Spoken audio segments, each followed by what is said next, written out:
On the way from Wales to the Azore Islands, it was approximately a 9 or 10 hour flight. And I knew we had enough of fuel for a 9 or 10 hour flight.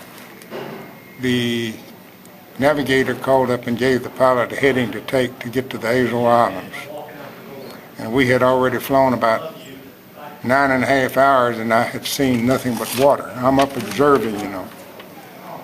So I shook the navigator and said, "You take another figure and tell us something else. We hadn't seen no land yet, and we're out here in the middle of the Atlantic Ocean." So he gave the pilot another little figure to fly at. In 30 minutes' time, here a little land appeared right out in front of the nose of the plane. So we landed after about 11 hours. I bet that was kind of cutting it just a It little was close. touchy for me for a while till I woke him up and said, "Hey, fella, you better refigure some more." Yeah.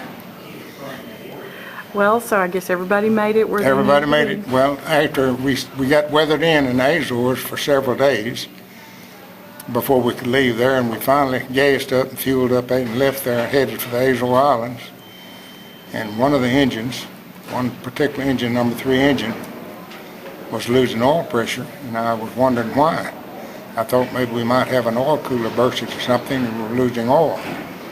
But you know, you can lose so much oil and then you're not able to feather the prop and keep it from just windmilling if you run out of oil on it. All right. But I just discovered after we finally landed with it, I couldn't see no oil coming out from under the bottom of the wing. And after we finally landed with it, I just discovered an oil cooler shutter plate had frozen in the closed position and wouldn't open it up and letting the oil cool. Well, I propped it open with a piece of 2x4 and brought it from Newfoundland on over to Bradleyfield, Connecticut. That's where I got off of it. Now, you're here today with your son. Pardon me? You're here today with your son? Yes, ma'am. All right. That's my son. Let's see. Who's your son? Who are you, sir?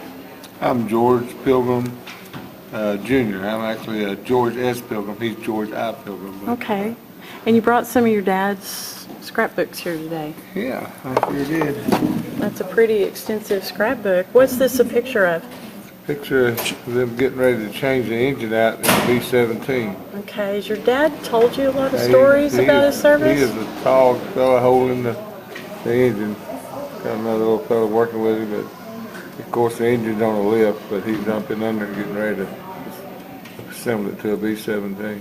Did your dad talk about his service when you were growing up? Yes, he did. He sure did. Okay. He's a very honorable man. He served for his country and very proud of serving. I'm very proud he did get to serve. And I'll be 92 next month. And I just have a little hard time talking, but it does bring back memories of being stationed in England in Alconbury. It's between Cambridge and Peterborough, about 60 miles north of London, I think we were.